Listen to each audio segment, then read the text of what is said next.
La escuela austríaca es una visión humanista de la economía, un enfoque científico que aborda la actividad económica de forma praxeológica y utilizando el individualismo metodológico. Es muy irónico que al liberalismo se le acusa siempre de ser muy economicista, cuando en realidad la escuela austríaca es la responsable de haber introducido una idea muy original al pensamiento económico, según la cual el ser humano no puede reducirse a una función matemática. La diferencia fundamental entre esta y otras escuelas de pensamiento económico es que reconoce que el individuo es autónomo, es libre, es complejo y que pretender analizarlo con las herramientas de las ciencias exactas, como la química o la matemática o la física, es un error, porque se trata de seres humanos que tienen autonomía, que tienen capacidad de decisión, que tienen capacidad de acción. En ese sentido, la escuela austríaca rechaza el constructivismo social y opta por un método de observación deductivo al que llaman la praxeología, que es un estudio de la estructura lógica de la acción de los individuos. Algunos de los representantes más importantes de la escuela austríaca fueron Karl Menger, Eugen von Baber, Friedrich von Wieser, Ludwig von Mises, Friedrich von Hayek, Murray Rothbard e Israel Kirzner, entre otros. En el mundo hispanoamericano hay actualmente muchos referentes de la escuela austríaca, como Jesús Huerta de Soto, Juan Ramón Rayo, Martín Krause, Alberto Venegas Lynch, Daniel Lacalle, Miguel Ancho Bastos o Javier Milei. En Venezuela también hay académicos que han seguido el camino de la escuela austríaca, como Guillermo Rodríguez, Andrea Rondón, Williams Ruiz, Luis Luque, Narciso Guaramato Parra, y muchísimos jóvenes, economistas, abogados, gente que simplemente esté interesada. También hay instituciones en Venezuela, la más conocida y la de mayor trayectoria, sin duda alguna, es CEDICE, un think tank que desde hace más de 30 años divulga los principios de la Escuela Austríaca de Economía. Y en los últimos años, tal vez a raíz de la misma crisis del chavismo, han surgido movimientos que se inspiran en la escuela austríaca, algunos desde la divulgación, otros incluso desde la acción. Es el caso del Instituto Mises de Venezuela, es el caso de la CEFER UCAB, es el caso de la Cátedra Carlos Rangel, es el caso de Students for Liberty Venezuela, o formalmente hablando hemos visto muchas ideas de la escuela austríaca en el partido 20 Venezuela. Algunos aportes de la escuela austríaca, además de su metodología, son la refutación de la teoría del valor trabajo, el teorema de la imposibilidad del socialismo, la teoría que presenta el dinero como una institución evolutiva, la teoría austríaca del capital y la teoría del ciclo económico. Vamos a ver someramente algunas de ellas. Karl Menger aseguraba que el dinero era una institución que había surgido de forma evolutiva en la sociedad, al igual que el idioma, y que esta institución había surgido principalmente por los problemas y dificultades que se derivaban del trueque. El trueque es ineficiente, ya que para poder hacer un intercambio yo tengo que tener lo que alguien quiere y esperar a que alguien que quiera lo que yo tengo a su vez tenga lo que yo quiero. Y además ambos deberíamos estar informados tanto de lo que tenemos como de lo que necesitamos.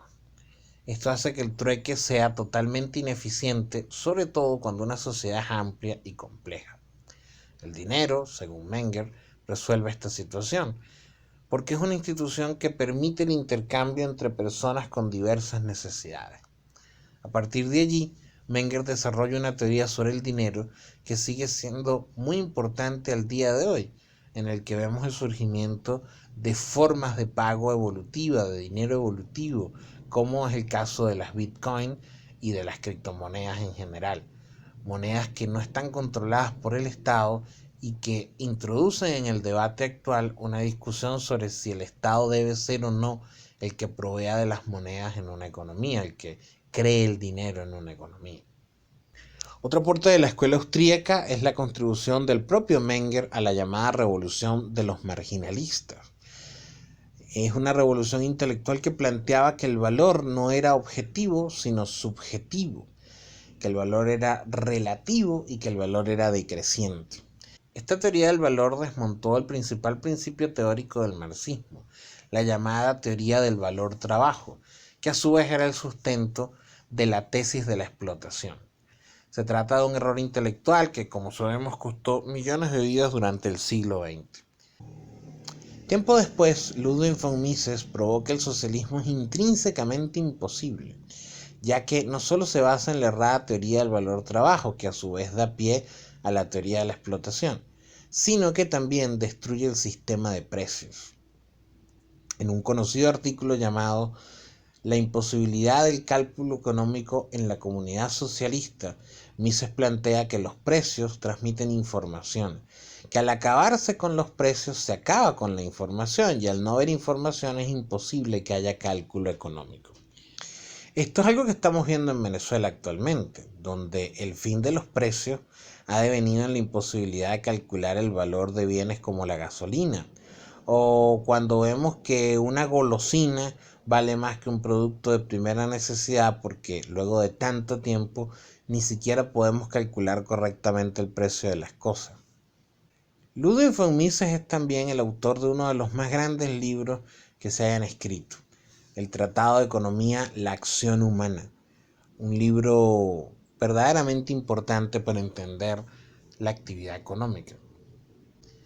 A mí personalmente me encanta un libro de él que se llama La mentalidad anticapitalista, en el que el autor se mete de lleno a analizar las razones por las que, a pesar de la riqueza que genera, el capitalismo sigue siendo tan rechazado.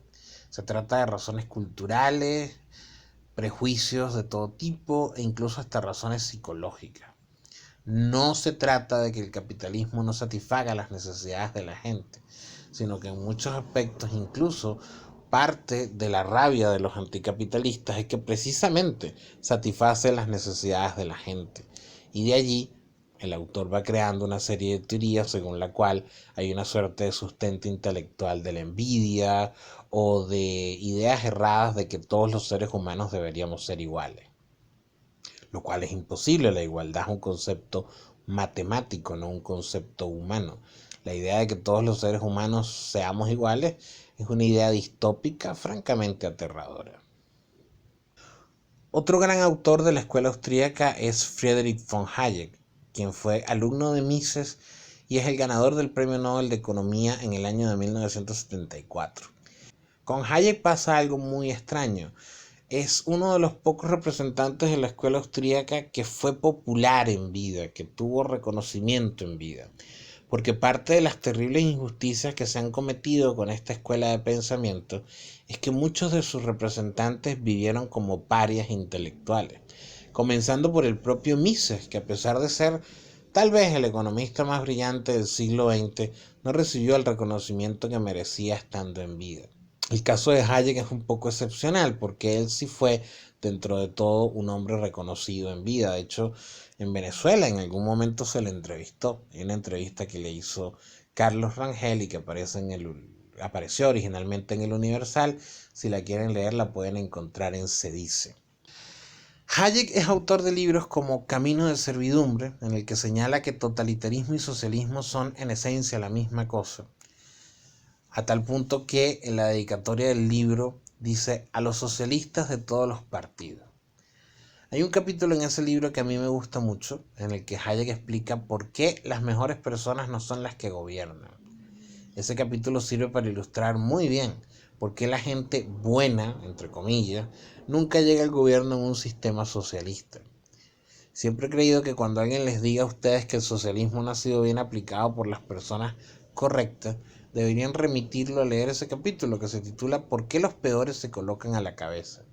Y que en esencia muestra cuáles son los incentivos que tiene alguien dentro de un sistema socialista. Y podríamos resumirlo así. Si usted es una buena persona, usted no cree en coaccionar a nadie y en controlar la vida de los demás. Si usted es un buen funcionario, parte de sus funciones son controlar la vida de los demás y coaccionar a los demás. Por tanto, dentro de un sistema de gobierno socialista, o usted es una buena persona o usted es un buen funcionario, pero ambas cosas entrarán en colusión en algún momento. Hayek también escribió otro libro magnífico llamado La fatal arrogancia, donde dispara contra los ingenieros sociales que pretenden organizar a las sociedades de arriba.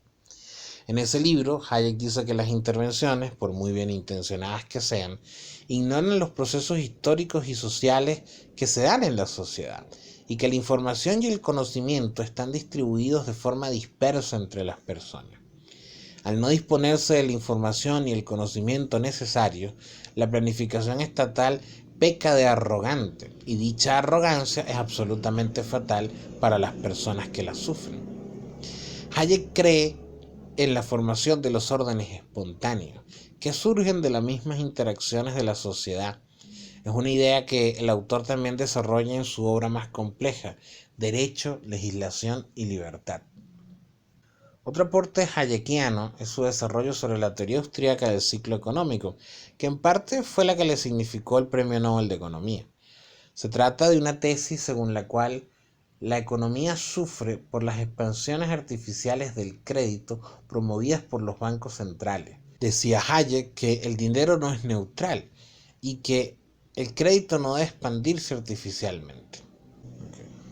Esa oposición a la expansión del crédito artificial lo llevó a sostener un debate durante muchos años con John Maynard Keynes, quien es el autor de las terribles teorías de expansión crediticia, que defienden exactamente lo contrario, y que en muchos aspectos fueron fundamentales para que ocurrieran crisis económicas como las que vimos hace apenas 10 años, en los que varios países vieron colapsar sus economías por una cuestión sencilla. El ahorro de esas economías que movían muchos procesos productivos en esas economías era un ahorro ficticio, era un ahorro falso. No era dinero de verdad, sino una expansión artificial del crédito promovida por los bancos centrales, lo que ocasionó el colapso que vimos en muchísimos países, comenzando por los propios Estados Unidos.